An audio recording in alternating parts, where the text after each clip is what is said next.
ரமதானுடைய மாதம் அல்லாஹுடைய தூதர் முஹம்மது ரசூலுல்லாஹ் ஸல்லல்லாஹு அலைஹி வஸல்லம் அவர்கள் சொன்னார்கள், மன் ஸாம ரமதான ஈமானன் வஹ்திசாபா குஃபிர லஹு மா தகத்தம மின் தம்பிஹ்.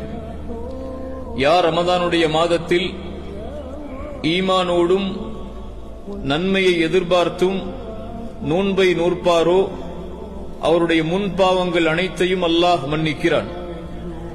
அல்லாஹுடைய தூதர் ஸல்லல்லாஹு அலைஹி வஸல்லம் சொன்னார்கள், மன் காம ரமதான ஈமானன் வஹ்திசாபன். யார் ரமதானுடைய இரவுகளில் அல்லாஹுவை நின்று வணங்குகிறார்களோ அவர்களுடைய முன் பாவங்களையும் அல்லாஹ் மன்னிக்கிறான். ரசூலுல்லாஹி ஸல்லல்லாஹு அலைஹி வஸல்லம் மேலும் சொன்னார்கள், மன் காம லைலத்துல் கத்ரி ஈமானன் வஹ்திசாபன். யார் லைலத்துல் கத்ருடைய இரவில் ஈமானோடும் நன்மை எதிர்பார்த்தும் நின்று வணங்குகிறார்களோ அவர்களுடைய முன் பாவங்கள் அனைத்தையும் அல்லாஹ் மன்னிக்கிறான். பாவங்கள் மன்னிக்கப்படக்கூடிய மாதமாக அல்லாஹ் ஷஹ்ரு ரமதானை தேர்ந்தெடுத்திருக்கிறான்.